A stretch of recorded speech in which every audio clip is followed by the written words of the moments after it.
All right, we're going to go ahead and get started.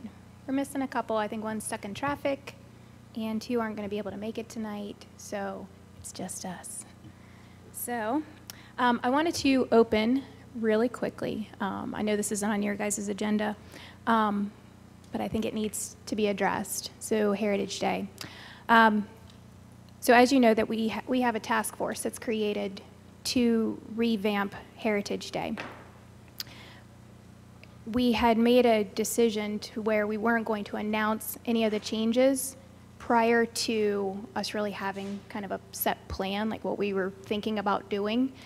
And there was a message put out on Facebook, a little premature, to, let people know about the changes. Kind of created a little bit of a back and forth. And I put my video out just to kind of inform you guys of what was going on. It was never our intention to let you guys know this way. We definitely wanted to be able to have more of a conversation with you. So I apologize that you got this information via Facebook. Nobody ever wants to find things out by Facebook. So I apologize, and we will do better moving forward, which kind of leads me into what I've talked to Matt and Jack about, adding a portion to the agenda for the council meetings and having it be a discussion of task forces. What do you guys think about that? Okay. Cool. Yeah. Yeah, and I wanted to, I don't know if Matt reached out to you, but I wanted to talk to you about that for just a second. That particular task force, it has a lot of city employees that are they're working all day. So I really hesitate making something after hours, and just, so that's the only hold back. So Mr. Gatlin's going to put together some changes to the agenda for the council meeting, and then we'll kind of present it to you over the next couple weeks. Mm-hmm. And then we can have a first reading and then just talk about it at the next meeting, and then hopefully have a second reading and pass it in June. Cool? All right. Any other questions on that? All right. We'll move on to Holbert Avenue stop sign presentation. Mr. Kramer has a presentation just to go over some of the pictures and show what we're talking about here. And then we also have a resident, Mr. Paul Becker, here as well, that's going to just talk briefly about what he was asking for. Oh, no, I figured we'd show them the spot first. Okay, just so everybody's aware, the area we're talking about is on Holbert, right off of Commonwealth. It crosses Locust, Center, and Clay Street. Those streets, if you're not familiar with them, the reason it's a three-way is there's a pretty steep hill up to that intersection. Historically, I've been told the reason there's not a stop sign is just because it does get slick there, and during the winter months, it's hard to stop there and then continue again without being able to make it off the street. So that was what I was told, the history. I'm not sure if anybody can confirm that or not, but so that's the current situation. The present, what's being requested is to add 3 stop signs there, which would make those 3 intersections a 4-way stop, just so people coming up there. It is, for driving on Holbert, if you don't know that there's no stop sign there, it may be a little dangerous. I don't think we have any accidents there, but if you're not familiar with that area, it could cause some issues, I guess, for residents aren't familiar. So that's really it, just so everybody kind of knew the situation. If any other questions? Are there? Okay. Okay. Okay. Vicki just said that there are signs there that say that cross traffic does not stop, just for safety reasons. So. Okay. Mr. Becker, would you like to come to the microphone and speak?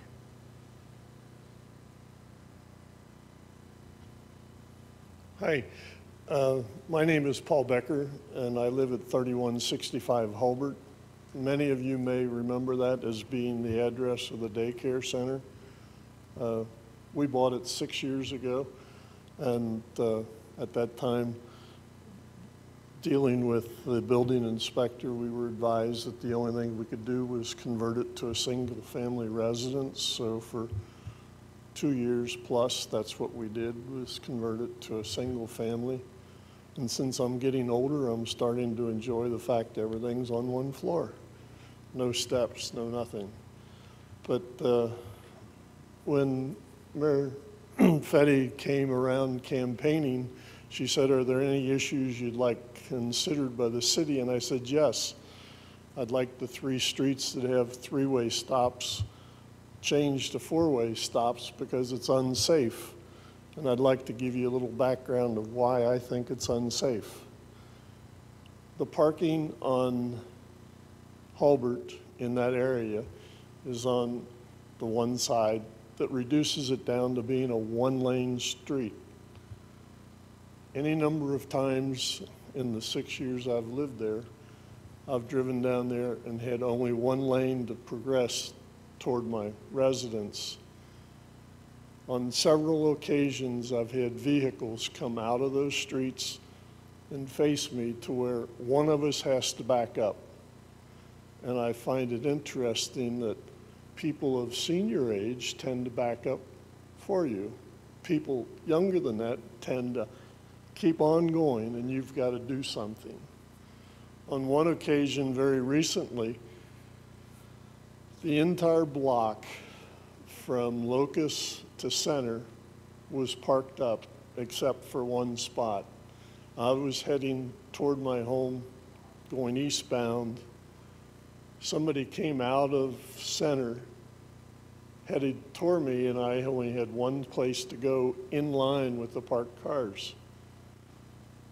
There were 3 cars waiting at the intersection to come toward me. I had to wait for all of those vehicles to go before I could get out of line and go proceed down Hulbert. Had I not been willing to do that, we'd have had a stalemate there with cars not wanting to give inches, but that's the way you have to jockey up and down Hulbert. One day I was coming toward the Commonwealth, and somebody came out of, it was Center Street again, and they came out rather fast, and again, parked cars caused them to be head on to me. And that's the day that I said, this is not safe. There will be an accident one day, whether it's me or whether it's somebody else. And I wouldn't wish that on anyone. It's not the type of event you'd like to have take place. I have traveled a lot of cities. Many of them have hills similar to this. They do not give the yield to the hillside. Cincinnati has streets that you have to stop, even though they're uphill. And since I've lived in Erlanger, the one thing I've found that makes me feel like it needs to be changed is the fact that we have, most likely, one of the best maintenance departments in any city I've ever lived in. They take care of these streets. They take care of Hulbert. They take care of all of them, and they're quick. You don't have that skidding problem. You don't have people with stick shift cars anymore that actually gave rise to this situation because people with stick shifts could not get the traction to get going. So as a result, when I look at it, I say, wait a minute, we need to take these and put them back to being 4-way stop signs the way they should be. It's a safety issue. It's not a courtesy issue. And if every driver coming out of there would come out smooth and slow at 20 miles an hour or less, it would be fine, but they don't. Some of them come out of there well above 25 miles an hour. And if you're in that lane and there's nowhere to go, somebody's got to stop, and hopefully both do. I don't want to be the one that gets hit. If anybody's got any questions, I'd be glad to consider them. I completely agree with you, Mr. Becker. My daughter used to live on Clay Street, and I don't know how many times I almost got slammed because the sign that says that there's no stopping, it doesn't give you enough time, Right. especially if you're in a line of traffic. I totally agree with you. And if you're new to the area, you don't notice that sign quickly. I mean, it's a nice sign, but somebody that's unfamiliar. And there is a lot of traffic because Hulbert is still a through street. It hasn't changed over the years. As a teenager, I drove that street many times going between Erlanger and Crescent Springs. That's a few years back. But yes. Mr. Becker, do you think that we should have larger areas of no parking around the intersections? You've hit my pet peeve. I don't think there should be parking on Hulbert at all. There's none allowed from Division all the way to Riggs up to the library there. But yet there are some who park with one wheel on the street and the other off. But I think Hulbert should be no parking. And the thing that keeps running through my mind, where do all these cars go on snow days?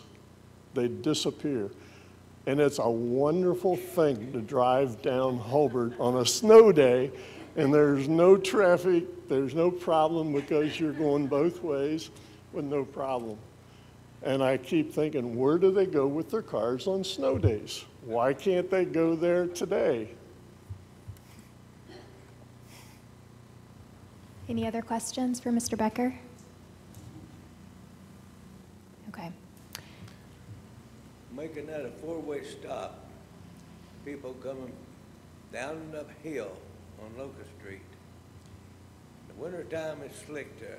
They'll never get out of there if you put a stop sign there. I agree with you, and on the 10 days out of the year that occurs, but I disagree from the standpoint that your city employees that take care of spreading salt and scraping roads do a darn good job. And I have, in 6 years I've lived here now, I have never seen a day that you couldn't navigate up those streets because they were slick.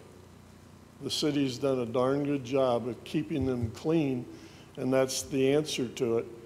And I still think even then, you've got a safety issue if you've got somebody proceeding through a stop sign and then somebody's rushing up there, not at 15 miles an hour, but 25 or 30, trying to make that hill and cresting it, and you're sitting there, and what happens? Now you've got the accident, you've got the mess. I've been out up there, and I've never seen anyone go 25 or 30 miles an hour up the hill. I have in the last 2 weeks. I'm not saying it didn't happen, but I've never seen it In happen. fact, Saturday's the first time I had a driver come where they actually paused before they made the turn onto Hulbert. Prior to that, every driver I've encountered just swings out there, and they swing wide a lot of times. And if you're coming in that lane that's the only one open and there's parking, you're in trouble. Well, I just got a question. What, if any, action does council need to do? So we've talked about that. I mean, obviously, stop signs could be done by, for 2 years you were over there. Could do it by executive order. I think this administration is preferring these types of issues to go in front of council, and that we would do by municipal order so that it's more of the will of council. So on this issue, we would propose a municipal order at the next meeting. And just another benefit of the municipal order is it can be sent up to American Legal, so it's something that can be put up there along with the other ordinances. So it's a little bit easier than an executive order, but it can be done either way. So does that mean every stop sign that we would want to add somewhere, we're going to do a municipal order? I mean, it just seems odd to me. If we're not required to take legislative action, then I'd be curious. I don't think, though, we issue that many stop signs each year. I don't know. So I mean, either way is legal. Yeah. And I just think that the current preference is to discuss them in a setting like this, and then kind of have the will of council, even though it's maybe a layer more than what would legally be necessary. So just to give you my opinion, because I would do an executive order for this, but I did want to ask your guys' opinion. Because I know when stop signs pop out of nowhere, we're all not a fan of that. So if we can talk about it and make sure that we're all on the same page, I mean, we can do it one of two ways. I mean, we can have if we do a straw poll and you're comfortable with me doing an executive order, I can do that. Matt's only asking for us to do a municipal order so that it could be easily tracked on AM legal. So We don't necessarily show those today, do we? Just the ordinances? I don't recall seeing any municipal orders on Correct, legal. and that's one thing that we're going to start doing. Okay. Because just from sheriff's standpoint, it's harder to locate executive orders from the historical executive orders. It's much easier with the municipal order and the way it's tracked. So again, it's just a personal preference for the staff. I just have a couple of comments. I talked to Chief Brindle about asking him to look up and see how many accidents there had been in those 3 streets. And I think if I remember correctly, he said 2.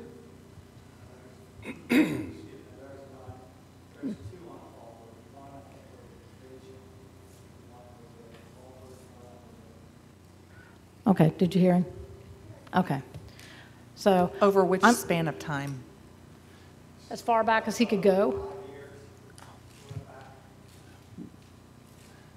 But I don't necessarily think the lack of reported accidents makes it safe. I mean, there's certainly, the intersection at Stevenson and Concord it can be treacherous at times, and I don't think there's a significant number of accidents there either. Well, I also think that if you suddenly change something that's been like that for 30 years, you're going to have an increase in accidents because they're going to be oblivious to something that's changed. So that's my opinion. What's the distance between the streets there? Because hypothetically speaking, once they go up, they can't come down. And I know that people in Lakemont, I mean, we have, 5 or 6 that popped up? 6 stop signs that popped up last year. And there was you can't reverse putting a stop sign up. So that was, my question is, how close are those streets to where you'll be on your brakes the entire time? on Holbert has stop signs all the way down for each of those streets. It's the side streets coming up. So it's just to stop that through traffic that has the right of way. So yeah, Holbert already has the stop signs. It's just to make it a 4-way stop.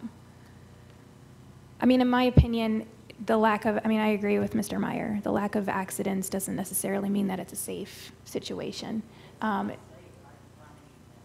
I would rather be proactive and keep something from happening.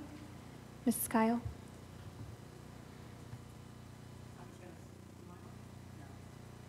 Oh, there it is. I hit the green, it didn't pop up. I agree with everything everybody's saying, but here's the deal. If you've got that stop sign and it's really slippery, which like Mr. Becker said, it's probably not going to be because our Public Works gets out there and really does a good job. You can look ahead if there's no traffic coming, just go through. I mean, sometimes I do that on Hallam. We have a hill down at the bottom of... He's right there. Yeah, guys, wait for me in the snow. But I don't have to do it too often because usually the road, that's why I go down Hallam, because that's the road our guys do. They don't do Stevenson, so I avoid Stevenson. But anyway, you go down Hallam and you're down in the bottom of a little gully. I think only once or twice in my lifetime did I have to go through the stop sign. But again, you got to look both ways, make sure nothing's coming. So that's going to be an exception to the rule. And I agree with what they're saying, that, you know, that can be a safety thing, because when I saw those signs the other day, I'm like, wow, they can come out of there and get me, you know? And so you got to be really careful. And I think it's a just thing to have a stop sign there. You know, it's a four-way intersection, so I would agree with it. Okay, so let's go ahead and just do a straw poll. And the straw poll is if you would like stop signs to be added to the 3 streets. Raise your hand, please.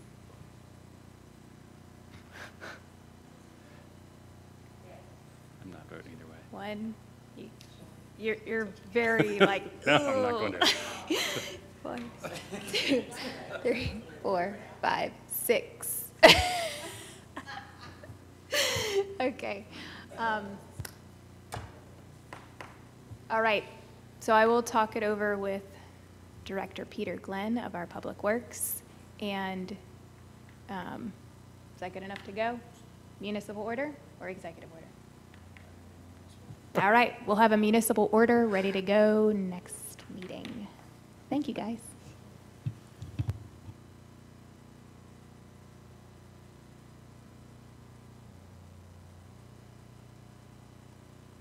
Next is the silent railroad crossing. Thank you so much, Mr. Becker. I appreciate you coming here. Yeah. All right. All right. So we have the silent railroad crossing. So this was brought to my attention a couple of months ago by a resident by the name of Donald Sturgeon. You guys familiar with him at all? He lives very close to the railroad crossing. And he had done a lot of research, actually, to understand the silent crossing idea.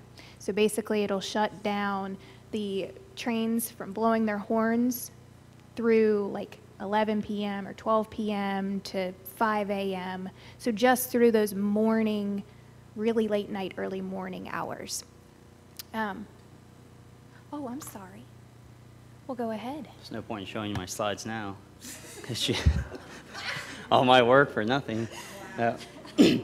Just so, just give everybody kind of an understanding, because it took me about a week to figure out, talking to the Federal Railroad Association and everybody, to understand what the quiet zone, they call it silent crossing, which is not accurate. It's a quiet zone, and we'll kind of go into that a little bit. So your standard railroad crossings, the train horn has to blast, it has to sound for 15 to 20 seconds before entering a crossing, and that has to be done within a quarter mile of that crossing. So that just lets you know that it is closer to the crossing than farther away. Obviously, the sound can be a detriment to residences in the area. The horn is there, as we all know, to ensure safe at the crossing, to keep motorists away if they disregard the arms. Just for the Stevenson Road crossing, just so we have some facts, there's 75 trains that cross there daily. 30 of them are day trains that go through. They don't stop or switch during the day. And then there's 15 trains that actually switch throughout the day. And in the last 5 years, we've had one accident there, and that was a suicide. So what is a quiet zone crossing? Like the mayor said, it can either be a 24-hour or a partial quiet zone. So the partial would be during the evening hours, 10 p.m. to 7 a.m. And what that means is the train would not routinely use their horn when crossing. The one stipulation is it does not include rail yards, so that's something that we kind of have to look into. There is a rail yard there at the station, so would they still use it? Those are some questions that we'll have to find out in the future. Obviously, they can use them during emergency situations, even if it is declared a quiet zone, and it does not eliminate noise. There will still be bells and other things that will be used during the crossing. The Federal Railroad Association does prefer it to be called a reduced train horn area, so it's not just completely gone. Everybody knows this is the area we're talking about, Stevenson Road, at Jack Shaven Alice or Dixie, however you want to call it. There's two lines going across there. That's the view from Dixie, and then this is the view from Stevenson towards Dixie, how it's set up now. As you can see, there's two arms, one for each side. In order to do a quiet zone, we would have to add the supplemental safety measures. It's what they require to do this. It would include medians, channelization, or other gate systems, the Wayside Horns, which would be at the crossing, which would notify cars of the train coming, and then most likely in that area would need a pedestrian crossing also, gate. There's a few different ones to pick from that we could use. This one is probably going to be the most realistic one for that area. Would be the four arms coming down. That would prevent any vehicles from crossing at all. So the last suicide, it was one that they went around. This would prevent them from going around unless they would bash through the bars there.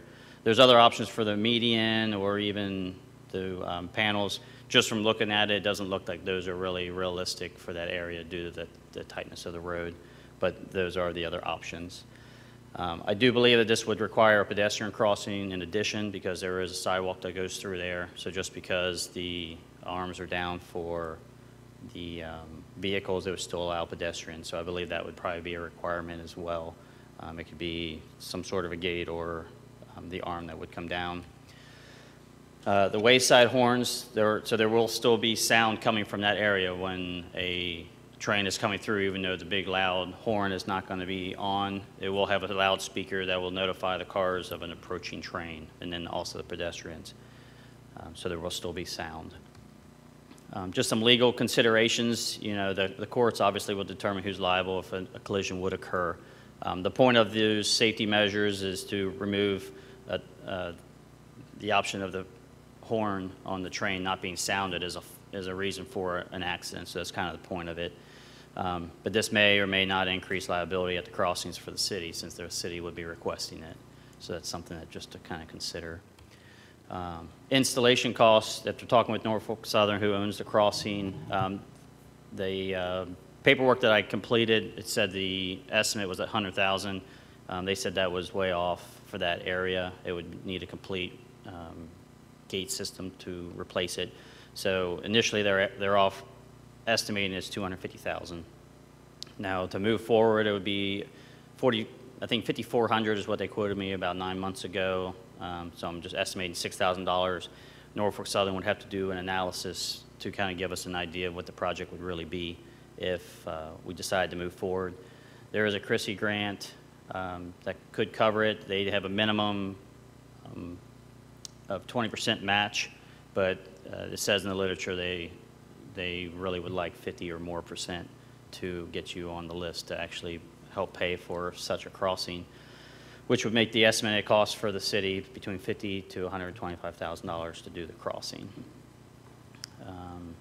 So moving forward, I've already completed the quiet zone calculator, which gave us the safety ratio, which would be given to Norfolk Southern. The next steps, if council was interested, would be to have Norfolk Southern do the analysis. And once that analysis is complete, then we would really know what it would cost, what kind of safety features we need to implement. And at that point, council would need to approve, the funding for it to move forward. If council does approve it, then the installation of the safety features would be there, and once they're installed and functioning, then the Federal Railroad Association would declare that a quiet zone for, like I said, either the partial or the full zone. So that's all I have, unless anybody has any questions, just to kind of give you an overview of what we're looking at. Mr. Nicely? Did you ever think about some cities have what they call a city horn?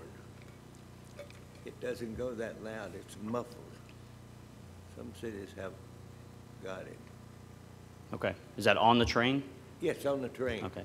That Norfolk Southern hasn't given us that option, so I'm not familiar with it. What's that? Yeah, and Norfolk Southern's not the only train company that goes through there. CSX also goes through there, and there might be one other. They're just the ones that own the crossing. So there are all multiple train companies that actually use that area.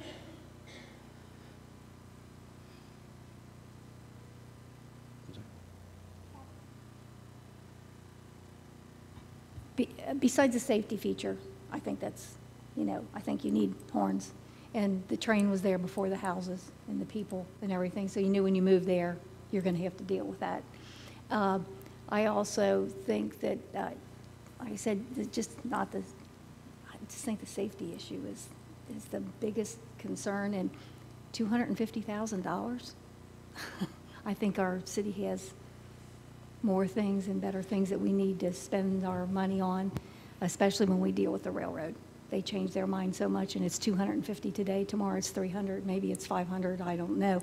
I don't trust the railroad. I just don't trust them, when they say this, and we go through all this, and we do all these, let's check it out, let's do all this progress. I think it's, safety is number one, but I don't trust the railroad to stick to that number, and I think it's ridiculous for us to spend that much money.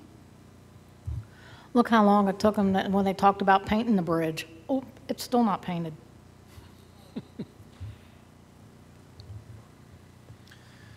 I think it's a good idea, but I think I agree with Kathy that it's a pretty steep price tag. I think it would be, to me, it seems like it'd be worthwhile to at least explore it with the railroad. And what is CRISI? I don't know what the acronym stands for offhand, but it's just a grant that there's a lot of money in it for railroad crossings and improvements. It's mostly there for improvements to railroad crossings that don't have arms or other things. But I did speak with the safety director from Norfolk Southern, who kind of let me know what the steps would be if we were to pursue it. Okay. One, like you're saying, to do more research. I think I've thoroughly researched the process. I think another piece of research might be to send something out to the neighbors to see what, if that's something that the council wants to know, how many are really interested. Yeah. I just happened to speak to one of the neighbors today who said that she likes the horn, that they're used to it, they like it, it's, so maybe we have one resident that's asking about it, maybe we do, send some letters like we did with Commonwealth just to get people's feedback.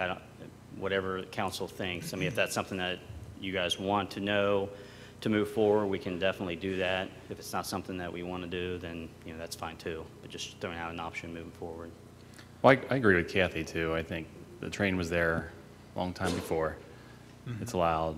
One of the other concerns that I would have by going with something more silent is now you've got all these kids that are, walking to school with their earbuds in or their beats on, and not necessarily hearing a softer noise in a train. So, but I know you're saying, Tyson, that maybe it's worth studying, but I don't think it's worth spending $6,000 if we're not willing to spend $200,000+.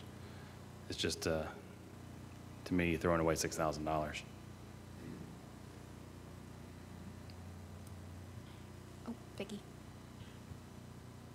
I basically agree with what Kathy said. I was going to bring up some of those points too, but another thing too that scares me is the liability. What are we looking at there? People are going to sue you.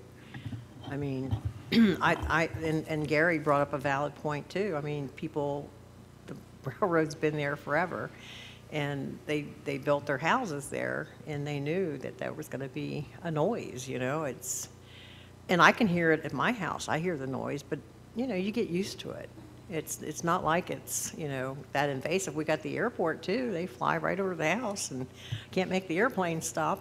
But I think safety is the biggest thing, and liability. Yeah, when I first saw this, I was a little concerned with liability. I've, as a lawyer, been involved in 5 railroad crossing lawsuits. And horn blowing is always a big part of that. And, as a lawyer, I was sitting here saying, okay, well, this is crazy. But then when I saw the added safety measures, I'm like, that probably mitigates the liability. But I do think that if we did this and there was an accident at the crossing, we certainly are going to be brought into that lawsuit for, doesn't necessarily mean we would have a significant amount of liability, and that's why we have insurance. But, yeah, I mean,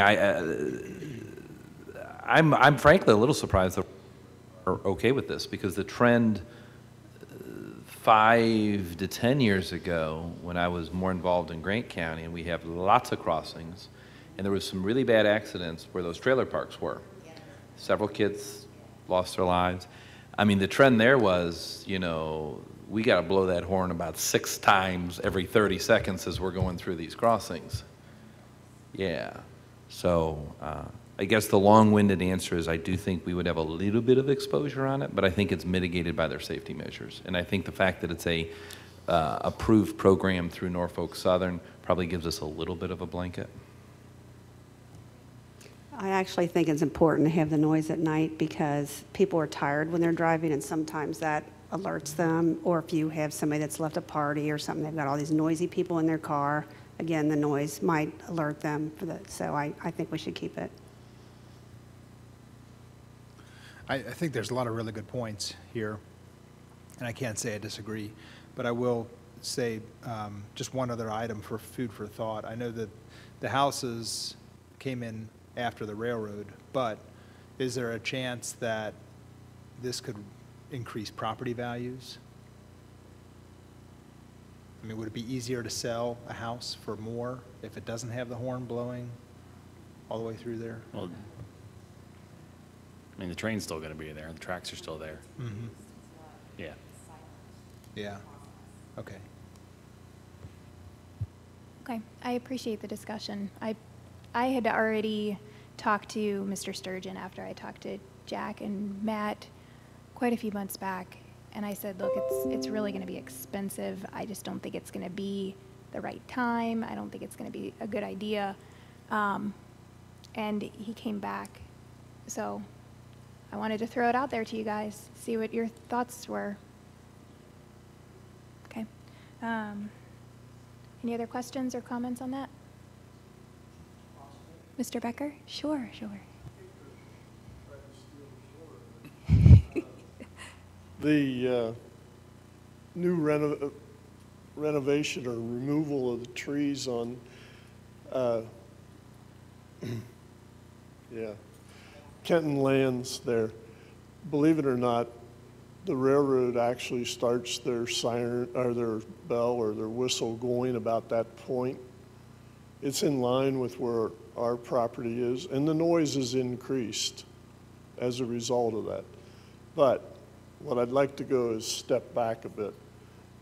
In the early 70s, I lived in Chicago for 2 years, and I was about the same distance from the railroad there as I am here. And the number of trains going through the Chicago route is much greater than this, and you get used to it. Occasionally, you'll notice it and it'll bother you. And believe me, in Chicago, it did not reduce property values having that noise, because that's all we saw over there is just constant rise in values. Population just causes the demand there. So I wouldn't worry about, I'd be more concerned about the city cost. I think I agree with the attorney there that liability, I don't think the city would be that likely to have much trouble there. But I do think the city has other things they could do with $250,000. If not, I'll give you a list. Thank you. Thank you, Mr. Becker. I appreciate it. All right, Renee? I think also with all those trees cut down over there on Kenton Lands, when all that's cleared and they actually put the buildings in that they're planning on putting in, it'll absorb some of that train noise too. So it'll offset. I think just like he's talking about, it does decrease the value of the property. Now, someone says you get used to it. Do they live over there? No. I've lived over there a long time. Do I get used to it? No, I tolerate it. So before you want to vote and say what's good for this one, be where it's actually happening. And property, Mr. Tyson says, property does go down because I've talked to some people and they said they wouldn't have property there. They wouldn't even look at it. The only reason I got it an auction, and I didn't know there's trains that close by, or I never would have got it. But I've got it. And getting used to it, no. Tolerate it, yes. But now a lot of times they come along and they got an office up there, and these engineers comes along and starts tooting at them too to say hello. That makes more noise, unnecessary. So, biggest thing I would say to make it better for everybody, and when trains, the other day there was a train blocked that crossing for at least 45 minutes. They had a problem. But the way everything is advancing now, we need an underpass there, and that would take care of it. And if we had emergency crews, they could get over there. Now, if they got emergency, it's blocked, they go Hallam or Ellesmere. And everybody's going to be going that way. So the way it is developing in Kenton County and Erlanger, we could use an underpass. And that would make the city much, much better. And we wouldn't have to worry about traffic, emergencies, or trains. Well, that might be a really good topic for the Stevenson Road Task Force, because that would be something that is built into a design. If you're going to do an underpass in Stevenson Road, I mean, that's the time to do it when you're redeveloping that entire area. So I don't know if it's at all possible, but it's worth throwing it out there to the task force for when they're having those conversations with the state. Does that make sense? Yeah. Okay. That's what I would suggest. Okay. And that would be mainly the state, I'd say, that does it. And you're going to have to get friendly with the people down Frankfurt, whether you want to or not. But that's going to, they are going to straighten, I think, Stevenson Road out. But there's going to be more traffic going now when they start developing the theater, old theater, Marydale, and Boone County. And there's going to be more traffic there than ever. And I say, get everybody together, get to Frankfurt and let them build an underpass there, and we don't have that problem. Okay. I appreciate your comments. So what we can do is the same exact thing that we did for the Holbert Avenue stop signs. If you'd like us to continue working on a silent railroad crossing, please raise your hand.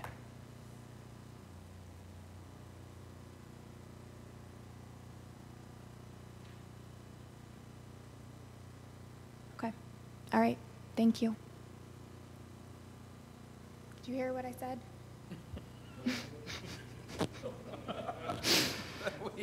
Okay. It's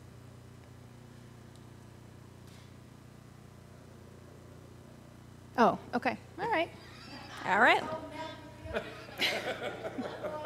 Okay, that's fine. That idea is done for right now. Maybe we'll pick it up at a later date. Okay. All right. Our next topic of discussion is reduction in council members. Mr. Tyson Hermes. Yes, thank you. As all of you know, on March 19th, I presented a proposal for fewer council members, looking at 6 in lieu of 12. Some of the discussion that came from that, Mrs. Kyle started and said that she had a good point, that it helps with hard decisions when there's 12 people. She went on to say that it's good because you have a lot of different individuals. You've got 12 walks of life. Each has valid points, and that there's diversity. More council members equals more representation. Does that sound correct? All right, and then Mrs. Pitts said her first impression was that it was a lot of people, but and that even it was called the Big 12.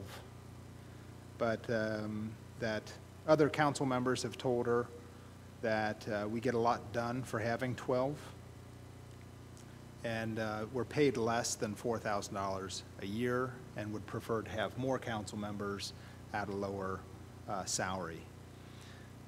She talked to council members from 3 counties. Every single one recommended to keep the 12.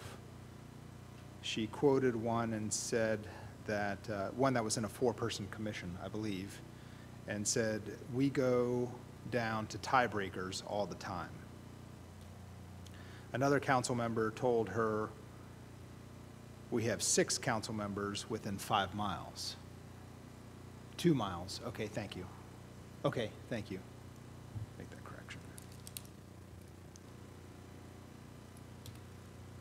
All right, and she said, she had a good point here, that we have perfect representation this time around. We've got 4 from the west, 4 central, and 4 east.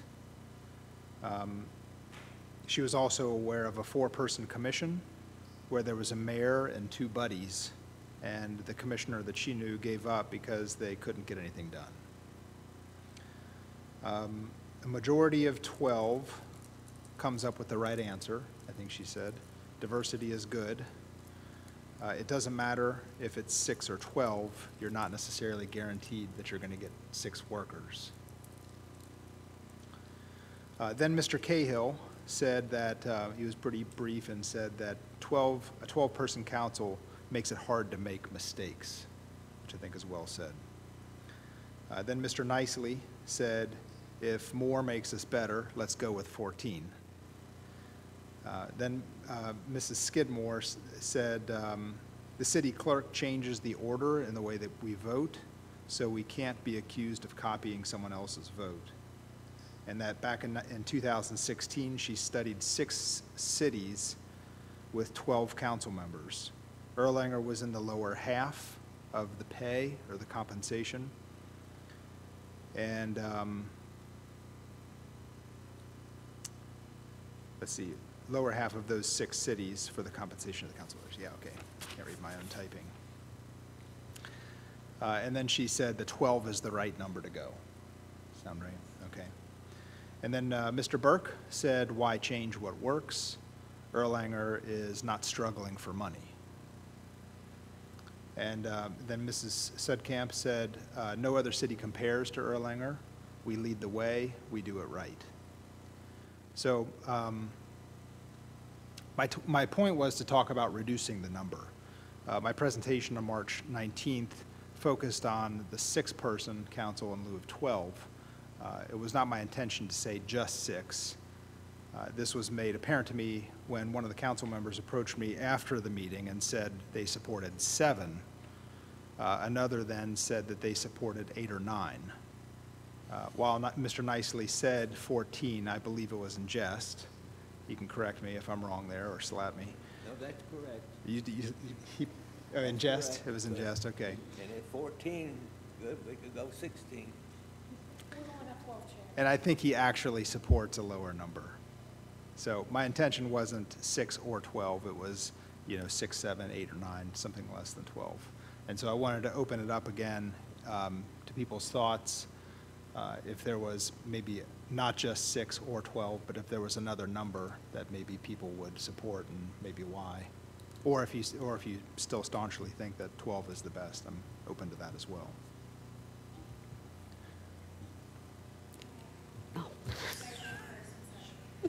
Okay, I still go for 12, for the simple reason it is divided 4, 4, and 4, because we have east, west, and central. And we have 6 committees, and that makes it nice to break us down into 2 for each committee. We don't have anybody left over hanging out there that doesn't have to carry their weight. Oops.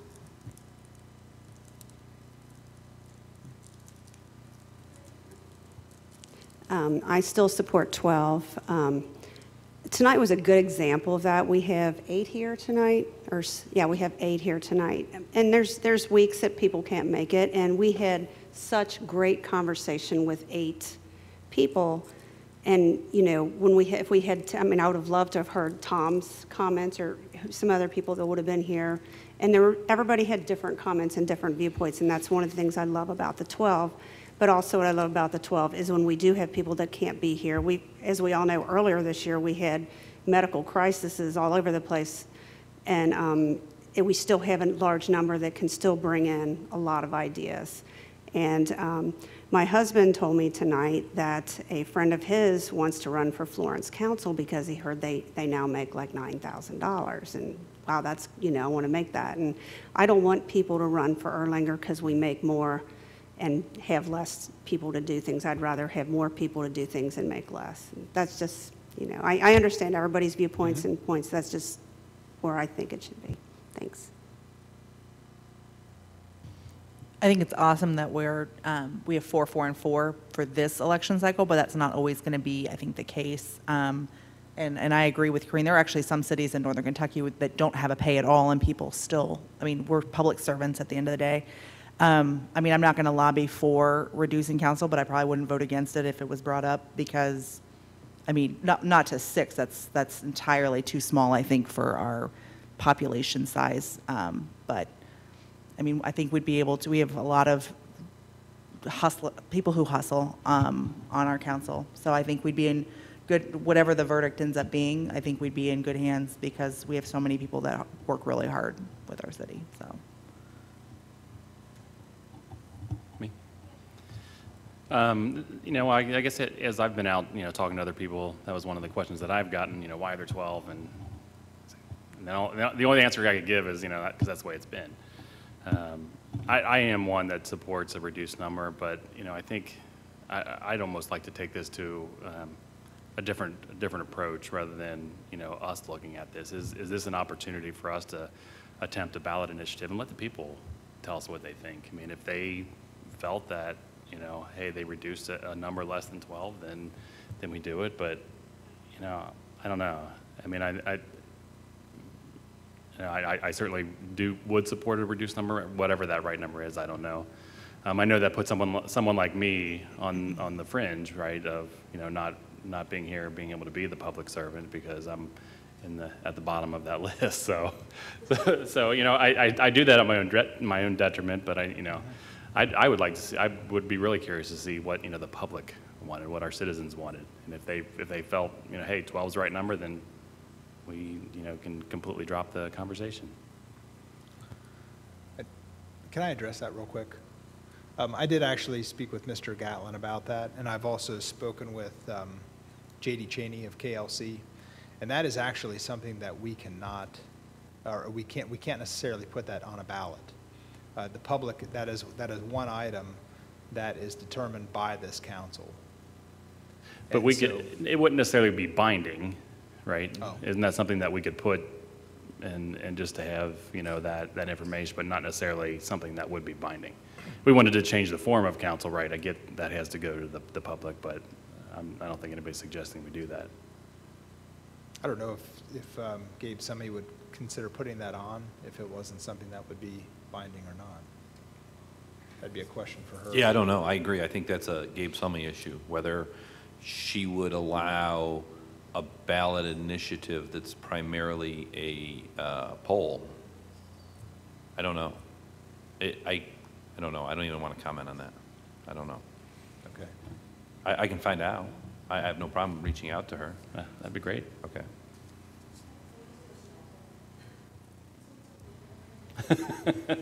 Yes, regarding the straw for the public opinion, I would be willing to bet my whole year's salary, which is a whole lot of money.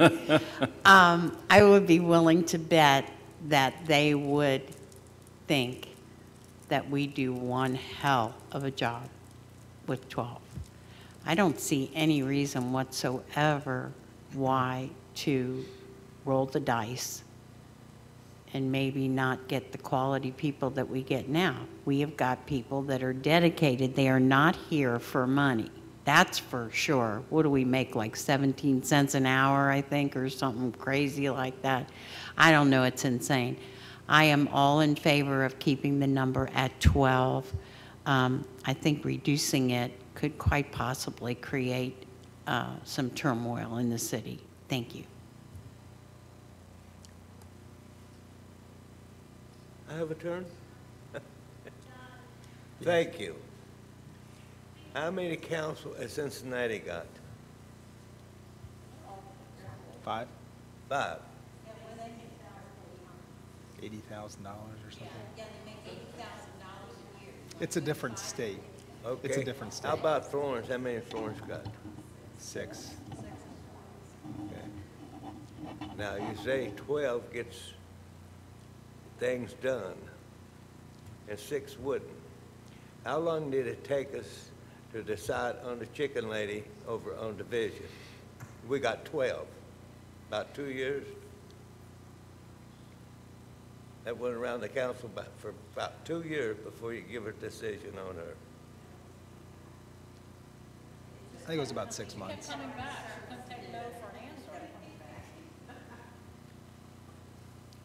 But, and you say people comes here for because they like the city, and I think they got a good council. But a lot of the people coming along, though, you got to change with the times. There's a lot of people out here would take the job, but they're not going to do it for nothing. And I think we're all getting older, so who's going to replace us? Somebody else going to, out here that's going to do it? They won't even come to the meetings, much less are on the board. So I think the people, and I've talked to a lot of people, and they want to know why we have 12 members. I don't know either.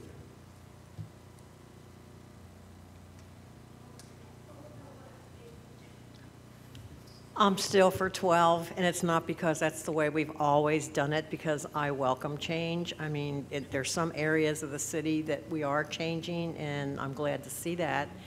But I think with the 12, as I said before, and Tyson repeated that, you get 12 different opinions, and then as somebody else brought up, if you got somebody missing. And the other thing I wanted to bring up was the task forces that we have. I mean, think of the amount of work that we're doing in each one of those task forces. It's phenomenal. And would we be able to do that with just 6 people? You know, it's hard to get volunteers for anything, and I think that way each one of us, you know, has joined a committee or 2 or whatever, and you get a lot more done that way, plus a lot more input. I like discussion, and it's okay to argue back and forth that we don't agree or disagree, but that way, you know, you get a lot more input. So I'm still for the 12. How does Florence come along with 6? Hit your mic if you want to talk. How come Florence, they got 6, and Florence is bigger than we are, I assume. How do they get by? And they're prosperous. You got to go along. They are doing great. Yeah, I don't know if you saw that article, Mr. Nicely. I shared an article that the River City News just wrote that Florence actually had 12, and they reduced it to 6 back in 1989. Yeah, okay. They come along with times. Times have changed. And just like you say, people are dedicated this year. People on here is getting older, and what happens? These young people are not going to be dedicated as the old people are. That's a fact. I think Renee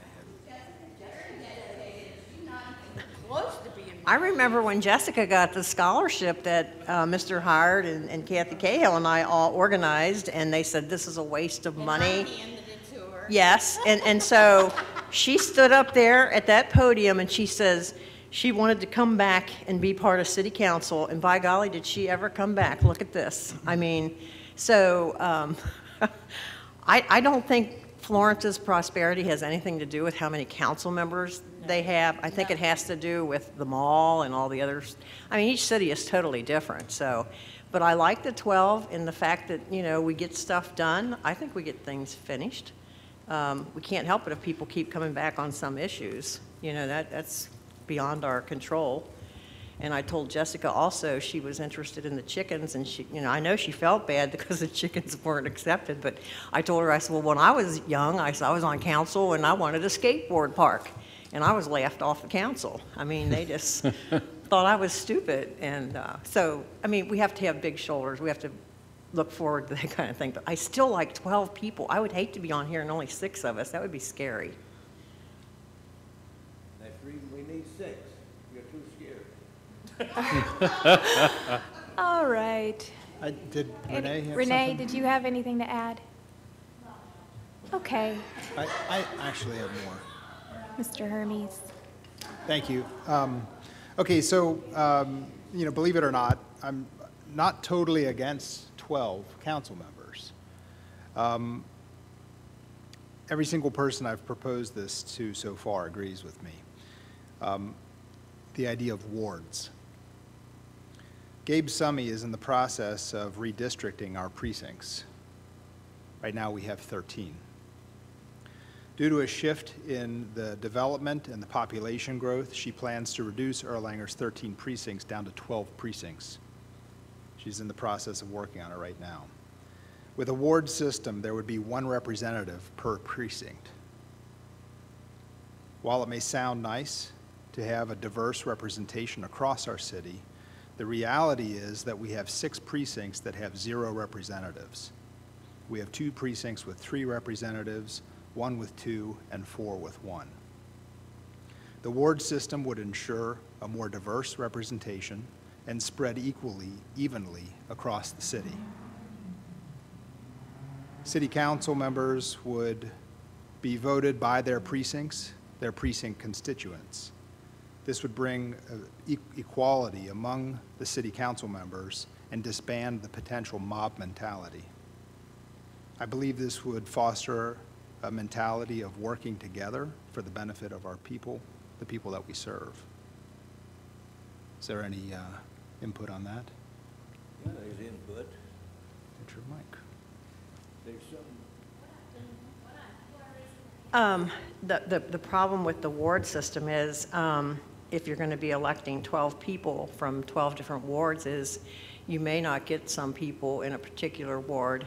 The other thing about Erlanger is, you know, you do have your older population in one section, the younger in another section.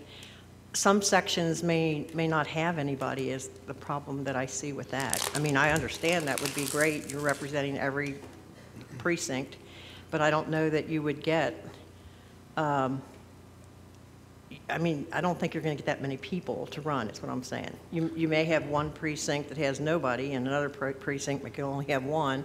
I don't know. I'm just saying it'd be something that would be different. I don't know. I would agree with that wholeheartedly, but some people's not going to run from this section here. I agree with you, okay? If it would work, but I don't think it would.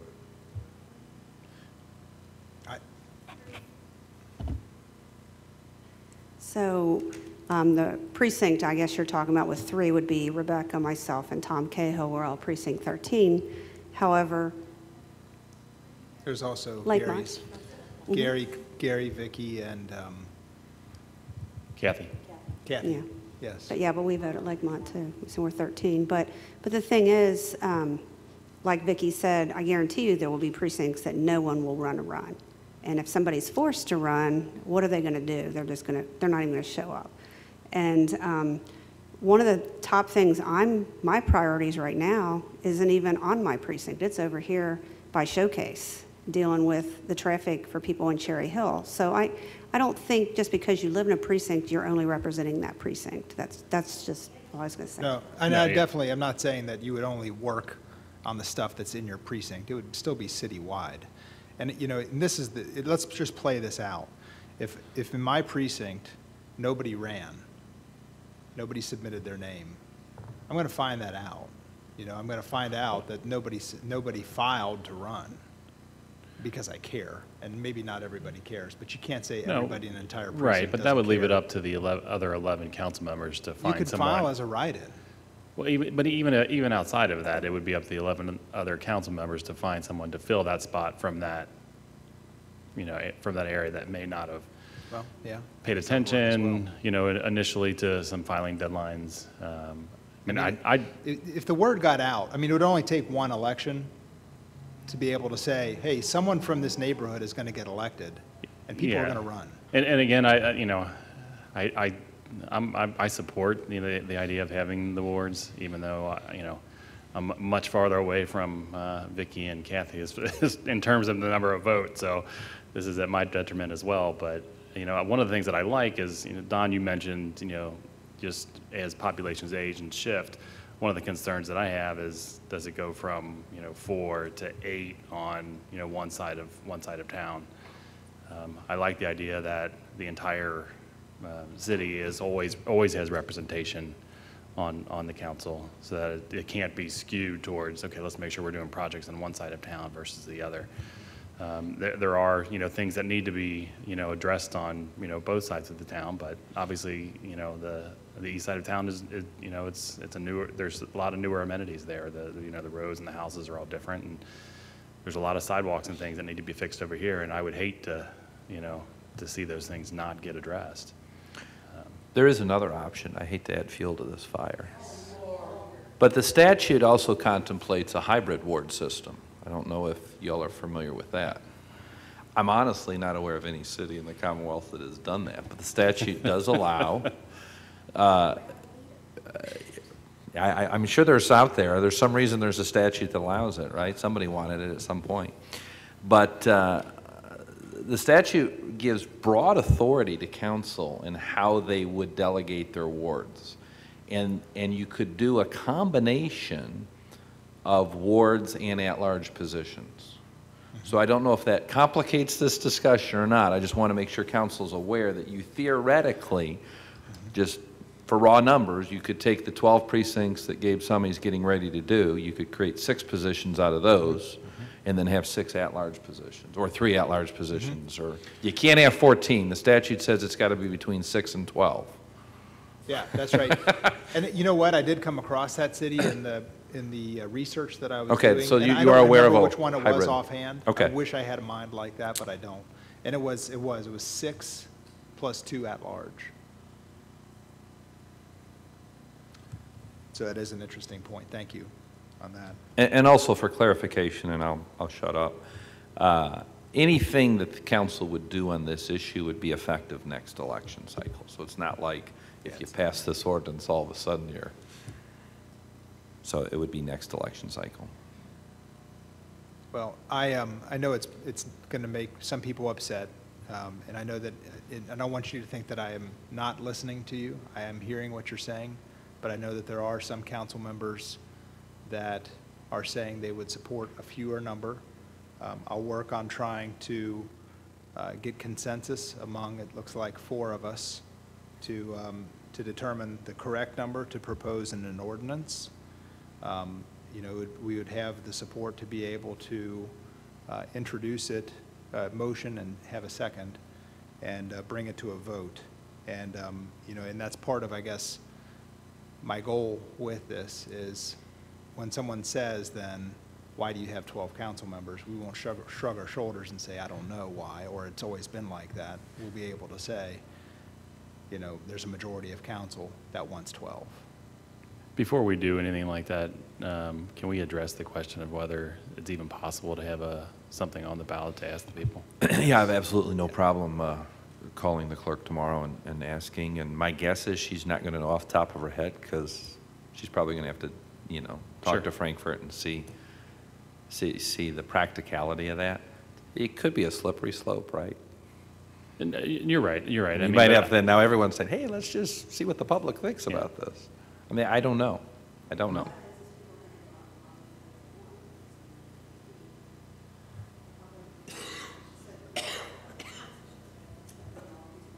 I can't hear. It's all that's going to turn into is people going door to door campaigning and lobbying for whatever side of that they want. It's not going to be, I mean, it's just going to be a campaign thing. That's all it is. I don't think it should go on the ballot. Yeah. And I think we work as council and that should be one thing we have the say on. Well, the law agrees with you that council is the only one who has the legal authority to change this. But I think what Gary's asking for is to see if we could do it like as a public opinion poll on the ballot, right? Well, yeah, what I was attempting to avoid is just, I know this is a, pretty contentious issue, fully inserting, my personal opinion over the will of all the residents. I mean, So I will just check. listening, I know it doesn't sound like there's enough support for it anyway, but. Yeah, I have no problem checking with the clerk. I honestly am curious to see if you could just put something on the ballot that would have no legal impact. So I'll find out.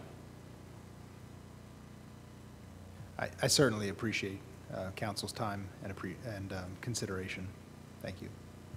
My problem with putting it on the ballot is I have found that a lot of people, and I don't mean to belittle or put anybody down, because I was a member of that society at one time, had no clue what was going on in the city, wasn't involved, and then I had a life-changing experience that said, hey, girl, you better make a difference. You have a certain amount of time on this earth, you need to do something to change the world or the city or whatever. But my thing is, when I go to these elections, I'm horrified. The last election I went to, we overheard people in line saying, let's just vote for all the women.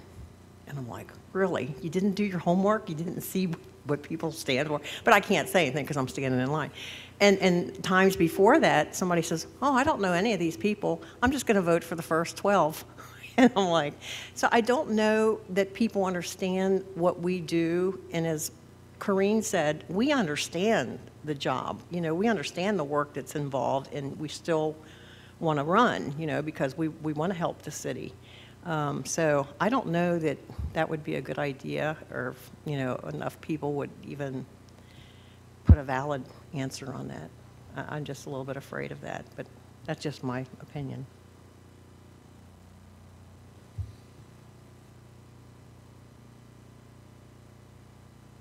Okay, the cost to put it on the ballot? I will certainly ask that as well. I'm sure there is, Yeah, for us so to do I'll it. get all of those details, and I can just circulate that by email.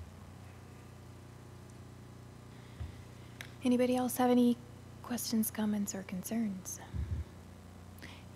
Before I adjourn, there's a little bag in front of you guys. I'm sorry. That is a gift from Newcomer. They had the Erlanger Business Council social event there this evening, and I stopped by for a brief 15 minutes, and they had goodies for you guys. So enjoy. All right. Thank you guys for the, Patty?